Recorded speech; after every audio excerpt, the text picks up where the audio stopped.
Welcome to the College Connection podcast, a podcast presented by the College of Registered Nurses of Newfoundland and Labrador.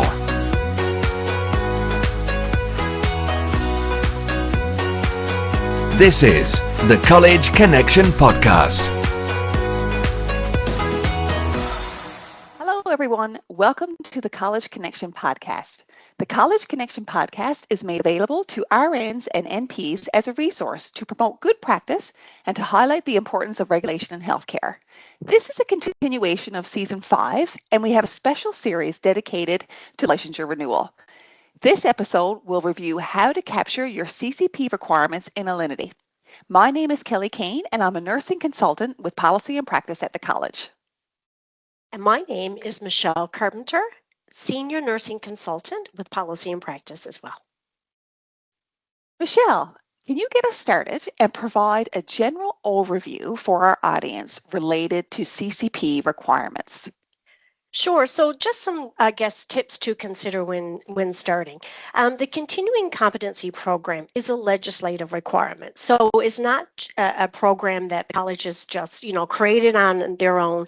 This is detailed in the nursing regulations that the college must have a continuing competency program, and that participation is required by registrants, in the CCP requirement, and also the college must conduct a CCP audit. So these are requirements under provincial legislation under our Nursing Act and regulations that say we have to have that. Also, registrants must complete 24 hours of learning each year. Whether you're an RN or an LPN, a nurse practitioner, or an RPN, you have to do 24 hours of learning. And our motto has been everything counts. So that's basically true. Most things do count, but there are some exceptions. So the learning must be related to your professional practice. It needs to be related to your practice setting. So generally it has a like a nursing focus, but like there are courses that you can do that may be applied to other healthcare professionals, but you need to be able to tie that back to your professional practice or your practice setting. Another, exception is that we get a lot of practice calls about this, and this is one of the things we picked up in the CCP audit, is that individuals are still including preceptorship, mentorship, teaching, supervision as learning hours, but actually they don't count as learning activities. Is the prep work that you do. You're reading articles, you may be doing a literature review, you may review policies in order to prepare to take on that role of preceptor and mentor, because you are the subject matter expert when you're acting as a preceptor or a mentor or teaching a course. So you're not learning when you're doing that activity. You are learning and gaining new knowledge when you're doing that prep work.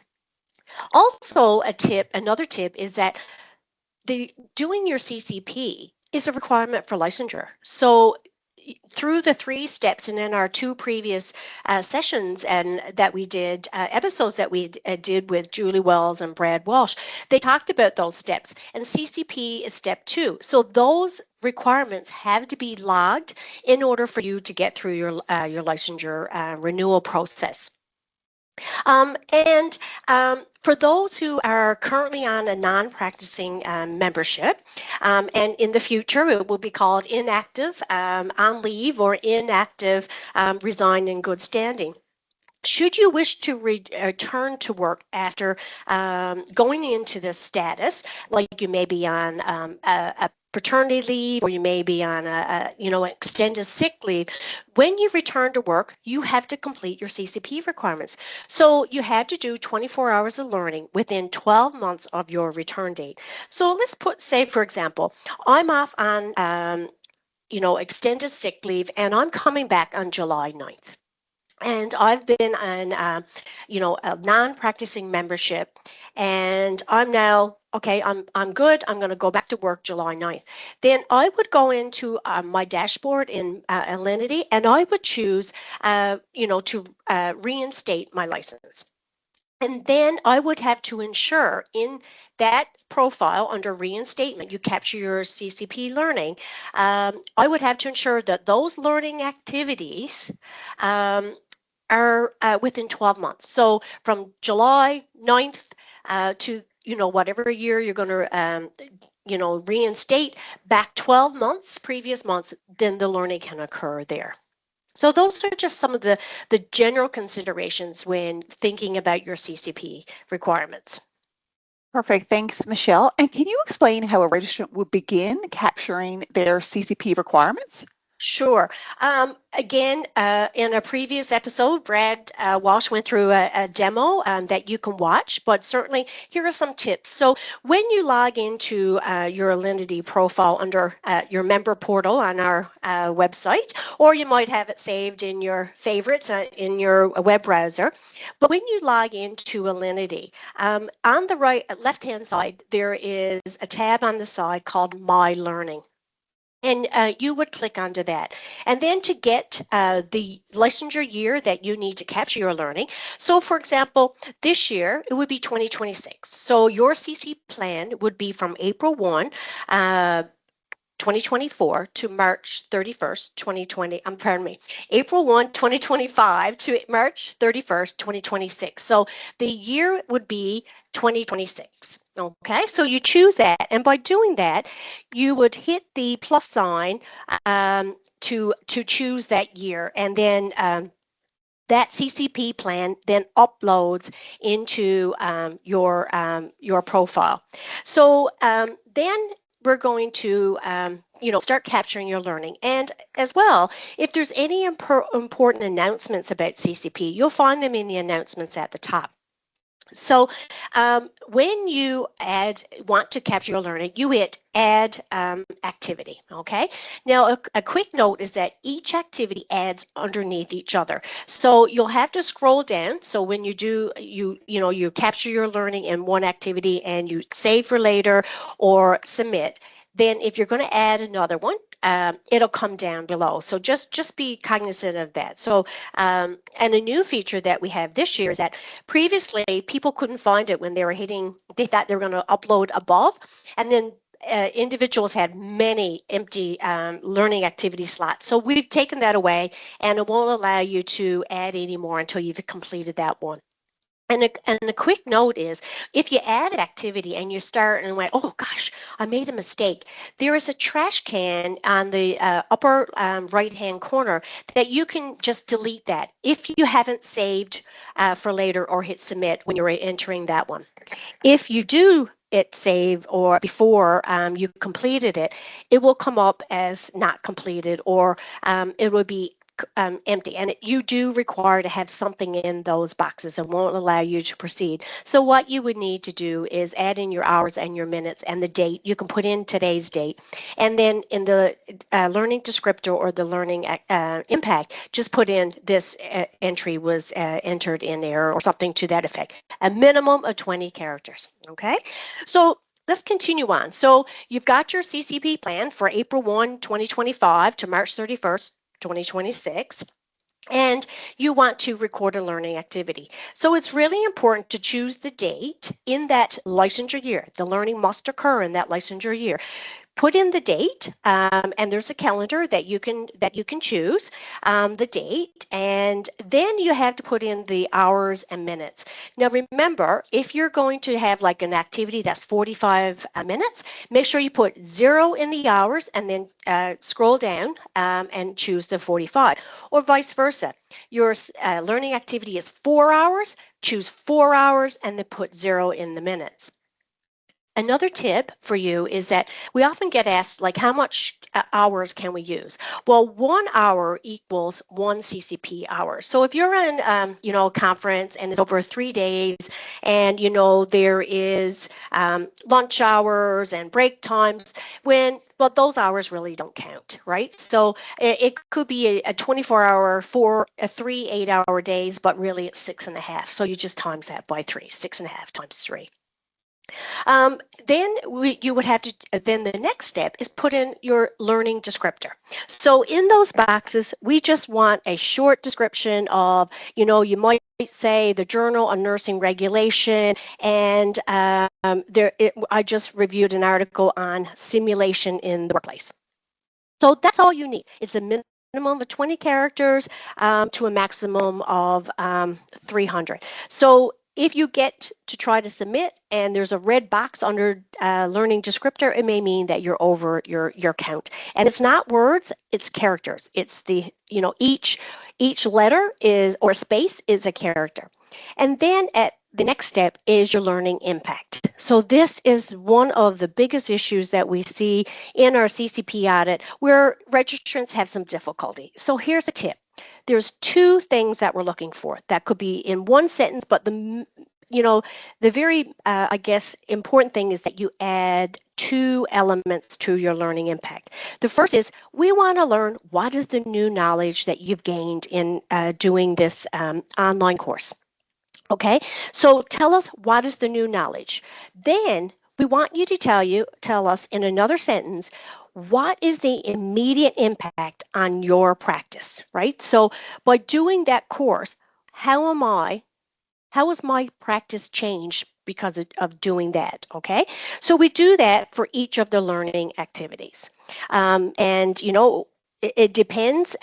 Some registrants might have 2 or 3 activities logged. Others may have more than that. It is certainly up to you when you choose the learning activities. We don't ask for a formal learning plan. It is up for you to determine throughout the year what is the learning that you require for your professional practice in your practice setting. Perfect. Thanks, Michelle. And we did record some episodes about Elinity and renewal, so I'm not going to get into what you mentioned about how the learning must occur in the licensure year, because the administrative deadline being March 1st, a lot of the vast majority of registrants have everything completed, have their learning done by March 1st, submitted, and it's all done. And then, something happens in March for this particular registrant. Maybe it was a 2-hour education day through their employer. And sometimes they have reached out to us and asked, can I include that now in next year's learning plan? Absolutely. And the answer to that would be no. It has to occur within the licensure year that you are in. And Elinity won't let you put that date in as well. Absolutely. So it has to occur, within the licensure year that you're there. So I just wanted to kind of mention that, where you did say it must occur in the licensure year, because it's a pretty common question that we do get. Absolutely. Perfect. Yep. And Kelly, just something to add is there is autocorrect in our CCP plan. So if you spell something wrong, it'll highlight it. And another thing that I find, this is just a tip. Nobody has to do this. This is just something that I do. I actually type my learning up in a Word document so that I ensure that all the spelling is right, and then I copy and paste. And so it's very easy to copy and paste from another document into the CCP plan. So I just wanted to let registrants know that is an option as well. Right. Thanks, Michelle. So once a registrant completes their 24 hours of learning, they have it all logged, are they finished? No, they aren't, because there's another step. So, and the system won't let you continue, because once you do log your 24 hours of learning, we then ask you for a summative evaluation. So what is the summative evaluation? Well, we're asking you to summarize in a short paragraph. We don't need a novel. It's a 2,000 character limit, so it's a short paragraph, a couple sentences, but we really want you to reflect on the impact of completing all of that learning. After completing that 24 hours of learning, what is the overall impact on your nursing practice? How has your practice changed throughout the year after completing all of this learning? So in CCP requirements, the system will not allow you to submit your learning plan, a CCP plan, unless you have that summative evaluation completed. So you won't meet CCP requirements until all of those steps are completed. Perfect, thanks. Yep. So Kelly, sometimes we receive calls from registrants who have entered their learning, but they no longer can see their CCP plan. What's happening? And why is this happening? Yes, so unfortunately, this has happened to some registrants, and there is a timeout feature in Alinity. Julie, in another recording as well, talked about this when we did the recording about tips in Alinity. So there is a timeout feature. So if there's no activity occurring within 10 minutes, it will automatically, the system, the Elinity, will log you out. And that's an important feature for data protection. That's why that is there. So if you haven't saved that learning, there is the risk that it may be lost. Now, there is a new feature in Alinity now where if that were to happen, it is saved in the browser. So if you're at home and you get, a phone call or something just takes you away and the system automatically logs you out, when you go back into your browser and log in, it will be there. So it's saved to the browser. It's not necessarily saved entirely. If you go to another computer, or if you like go on a different device, you won't see that learning, or you may not see that learning. So so it's saved to your browser, which is, it is a good feature, but it's important to be in the habit of hitting save often, because 10 minutes is not a long time.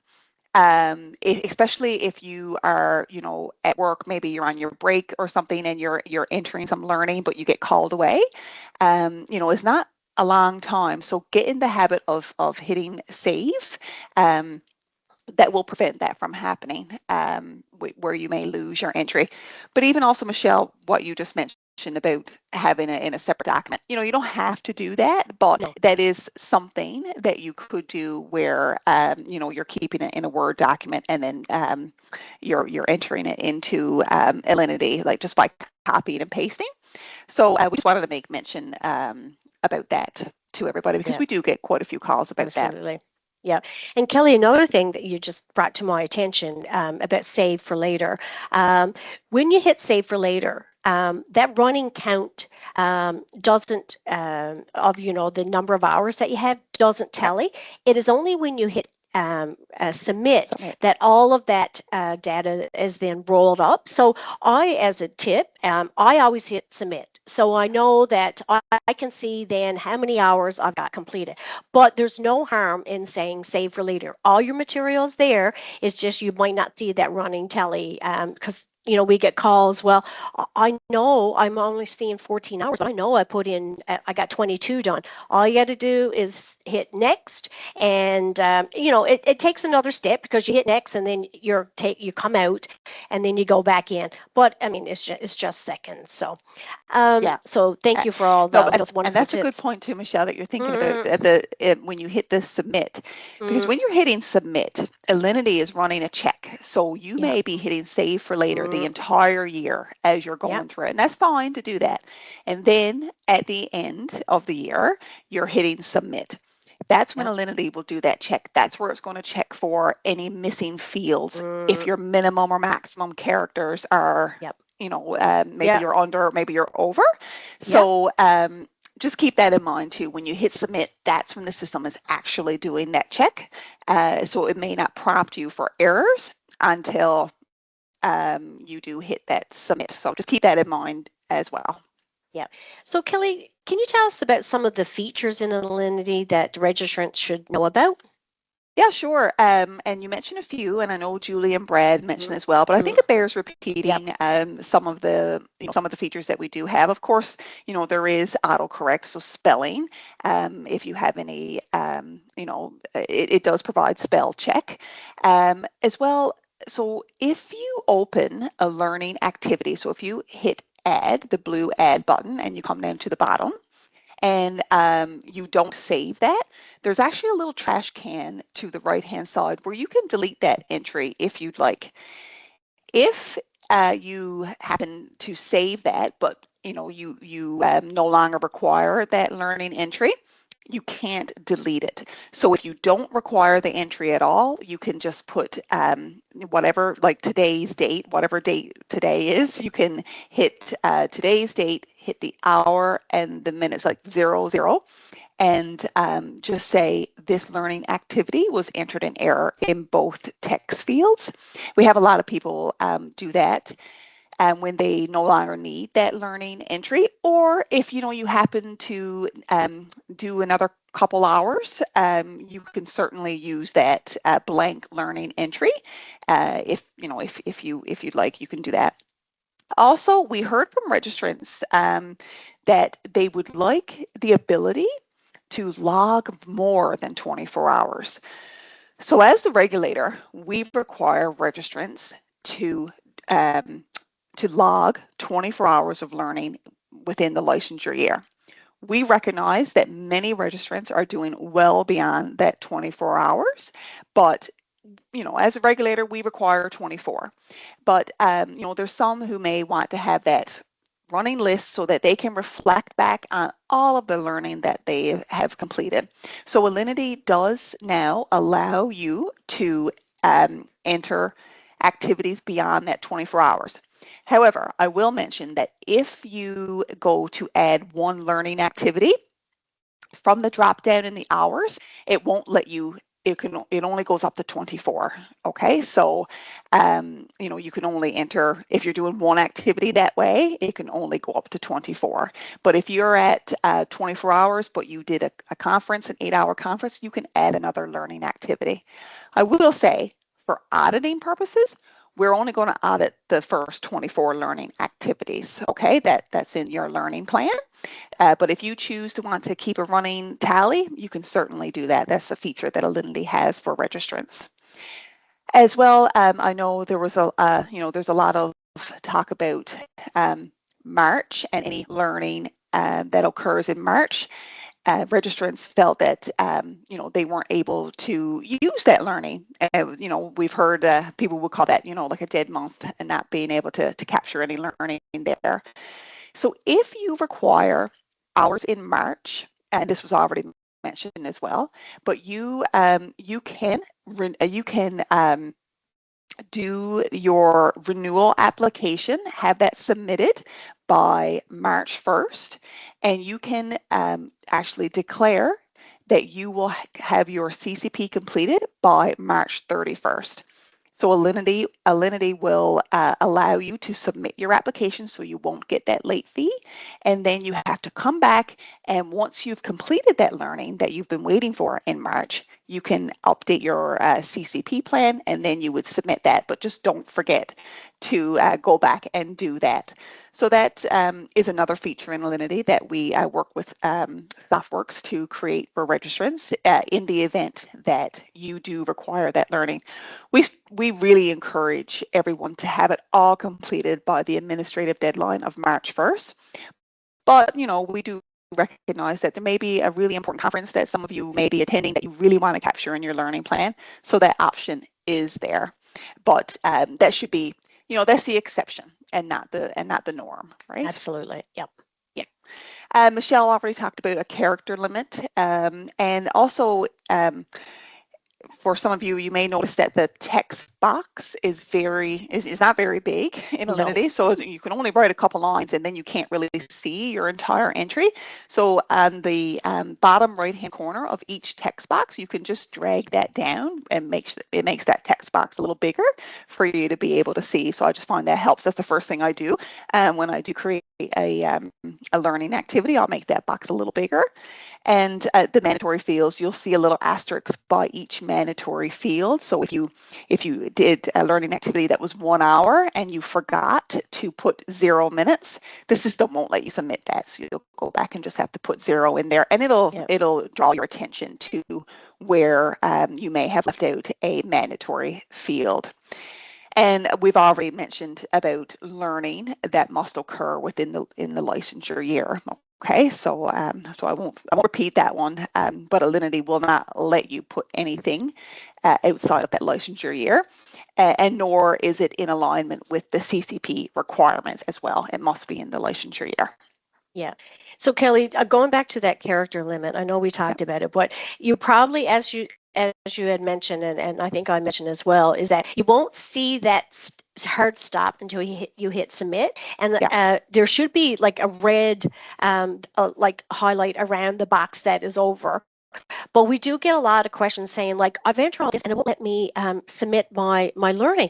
Well, the reason is you're probably over that character. So it doesn't have a running number list of the characters. So we as soon as we go in and look at your CCP plan, we can see right away what's wrong. You got so much written. So then it'll be up to you to reflect on what's in your learning impact or your learning descriptor description to say, okay, I need to take some of that out, right? And one of the things that we see a lot is that people copy and paste the syllabus, or like if they have gone to a conference and they copy and paste the objectives of the day, well, that's going to be way over. And we don't need that type of detail. We just need short descriptions, right? So, so yeah, some good information on the features. And Michelle, we often hear from registrants who are wondering how best to capture learning that occurred during their orientation. So someone maybe took a new position and they did a 6-week orientation, or maybe they attended a 3-day conference. How would you recommend registrants capture that sort of learning? Well, I guess it goes back to the principles of reflection, right? It's truly up to the registrant. But as you've mentioned, if you put in one entry, is only going to allow you to enter 24 hours of learning. So, and again, that part of the learning impact, what is the new knowledge that you've gained and what is the immediate impact on your practice? So let's look at orientation. So if you're going to only use orientation, that's going to be 24 hours. Well, look at in that orientation period, which could be a week, and you're going to use 24 hours. So you got 3 days approximately of new knowledge. So that is the information that you would capture. But in order you to do a good reflection on what is the immediate impact, you may choose to do day one or half a day on day one where you really gained new knowledge. And then you reflect on, okay, what is that immediate impact? I'm going to have that new knowledge on how to do a proper scrub for the OR because I've never learned about that. And now I'm going to have competent knowledge to be able to do an effective OR scrub before I go into the OR. So it's truly up to you. You may go to a conference that is for 3 days. Again, you can put in, it'll only be 24 hours if you put the 3 days in, but you can do day one. What did I learn? Day two, day three. It might give you a better opportunity to reflect. But the key is that we're asking you, if you do multiple different learning activities, you cannot capture all of those into one entry. So for example, if I read 5 journal articles, I went to the Education and Research Symposium for NL Health Services, I went to a 3-day conference, that is not advised, and we don't recommend that you put all of that into one, and we would go back to you and if you were audited to say, no, this is not appropriate, because we want you to reflect on each of the new knowledge that you gain. So what did you gain in going to that conference? What did you gain in the education and research? So what was that immediate impact, the new knowledge and immediate impact of each of those learning activities on your practice and your nursing practice? And also, by having multiple entries, it also allows you to do that summative evaluation. Because if you have one entry, the summative evaluation is probably going to be very similar. So it allows you to do a better reflection to say, okay, as a result of completing all of that learning, this is how my nursing practice was impacted. This is how my nursing practice changed. But again, entirely up to the registrant. But the only difference is that we say you can't clump and capture all of your learning activities if they're multiple from different avenues into one entry. Thanks, Michelle, for that. And things that you are sharing now, I mean, they are questions that we get from a lot of registrants on a regular basis. But is there any resources that, that registrants can go to help them complete their CCP requirements? Absolutely. So on our website, we have a web page dedicated to continuing competency program. So on our website under practice resources, you'll see that website. And there we have lots of information, but in particular, we have a continuing competency framework, which is the framework that council approved that it lays out the requirements, the CCP requirements, but also we have a CCP guide that takes you through the steps, each of the steps of the CCP program. So it's very detailed. We even have examples of, how to complete the learning activity, how to write your summative evaluation. We have examples there. We also have on our website, again, under practice resources, podcasts and archived events. Over the number of years since we implemented the CCP program in May 2022, we've updated education events and they've been archived, but we've also done a number of podcasts. And we have, recorded 2 previous episodes on licensure renewal and CCP requirements. And they'll be uploaded to our website very soon. And you may be listening to them as what we've recorded. We also have lots of college documents that individuals can review that can be used as learning activities. And some other learning activities that can be, found through Quality Care NL or Choosing Wisely Canada. They have lots of, webinars that individuals can use. But those information on the CCP requirements are on our website, and also they can certainly reach out to you and I, Kelly Gain, Michelle Carpenter, for those who are listening. And if you have any questions about CCP, but there's many third parties that offer lots of opportunities to gather learning activities. CMPS, Bridge the Gap, so there's lots of opportunities. Absolutely. Thanks, Michelle. Yeah. So Kelly, are there ever times when someone would not be required to complete CCP? Yes, there are. Generally speaking, CCP is a requirement for licensure renewal, that applies across the board. However, you may be a registrant who is new to Newfoundland and Labrador. Or, for example, I moved from Alberta back home to Newfoundland a few years ago, and I did not need to do CCP when because I had a practicing license in Alberta as a registered nurse.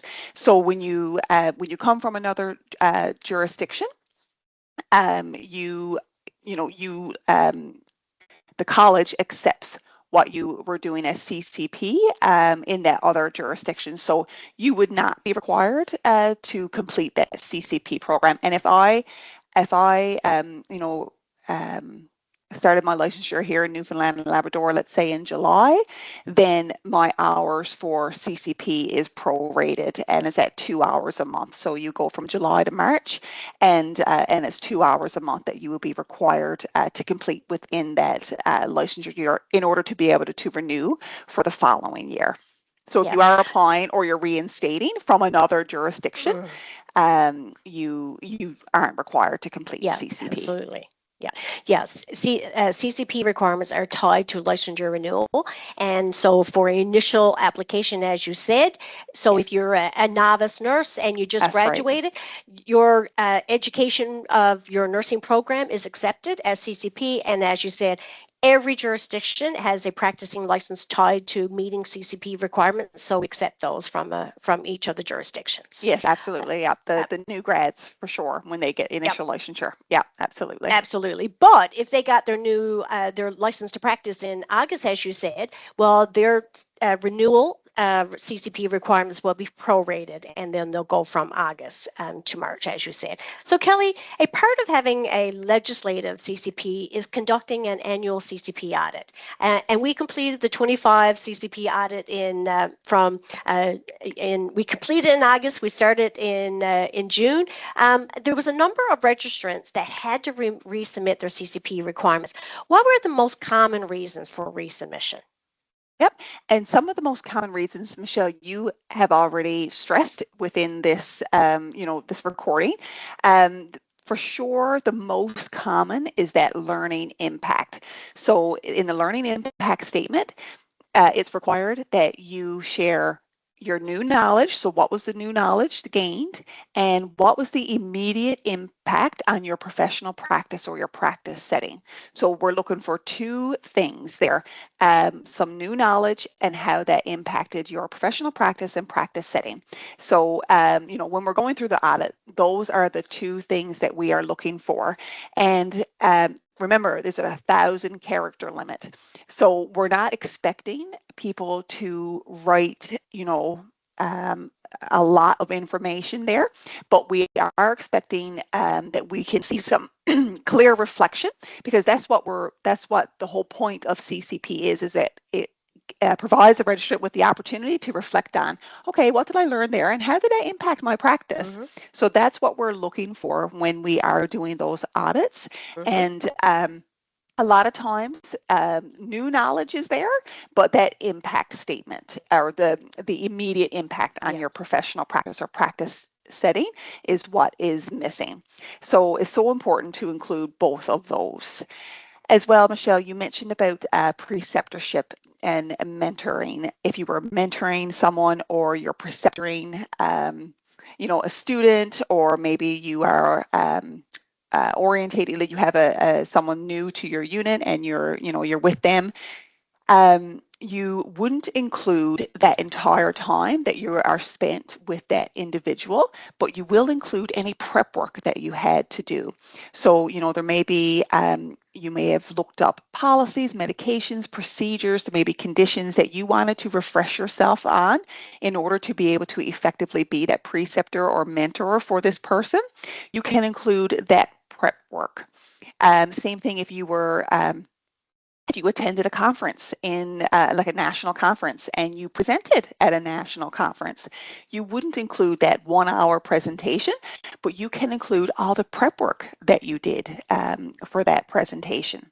So it's very important when you're writing you're creating that new learning, that you clearly indicate that you are capturing the prep work, because if you just include, that you were a preceptor for 6 weeks for a student, we would definitely go back and have you reflect on that prep work and reflect on that time, because maybe it wasn't as much time as you have captured there in your learning plan. So we would definitely have that returned back. Also, we have registrants who have submitted learning activities that aren't related to nursing. So, you may be, let's say if you're an RN and you are a manager, and, part of your duties as a nursing manager may be related to the facilities of that, your place, your practice area. And you had to do some learning related to, I don't know, a piece of machinery or heavy equipment, then that wouldn't be an appropriate learning activity for your nursing practice. Similarly to when we have registrants who attend retirement planning with, Provident 10. And we've seen that as learning activities. We recognize that as very important. And of course, you want to be prepared for your retirement, but that wouldn't be something that's related to your nursing practice. So that wouldn't be an appropriate learning activity. But, the program is very flexible, and, gone are those days when it needed to be, so many hours informal, so many hours of formal. It's meant to be that everything counts, because we recognize that there's lots of learning opportunities that are happening every day at the bedside. So we want to be able to give registrants that opportunity to capture all of that learning that is happening, during physician rounds. You're looking up medications, you're looking up conditions and illnesses that are relevant to, your area of practice. You can capture all of that. You're reading journal articles, and we ask that as professionals, registrants reflect on making sure that that's from a credible source as well. It's not that when you're audited that Michelle and I are out looking at exactly what you're reviewing, but as professionals it would be expected that you're using your I guess your knowledge related to what would be considered a credible source when you are doing those learning activities. Because there's so many options out there these days. There's lots of very interesting podcasts you can listen to, not to mention our College Connection podcast, but there are other podcasts that's out there that a lot of people are listening to and are very interesting, very informative, that people can include for their learning. And if you ever have any questions about what counts and can I include this, please reach out to Michelle or I. We're more than happy to help you. Absolutely. And Kelly, on that note, just to remind everyone that our telephone system has changed, and if you need to contact us, you call 709-753-6040, and you either press 2 for practice, or you can say our names, Kelly Kane or Michelle Carpenter, and the phone will be directed to our line. So that's a easier way, or you can email us as well, and we'll get back to you. So, okay, well, that concludes our episode about how to capture your CCP requirements in Elinity. A big thank you to our audience for tuning in to today's episode. Remember, all episodes of the podcast can be put towards your continuing competency requirements. And also remember to subscribe to our YouTube channel. And we encourage you to like, review, or leave a comment whenever you can. Thanks, everyone. Thanks, everyone. This has been a presentation of the College of Registered Nurses of Newfoundland and Labrador.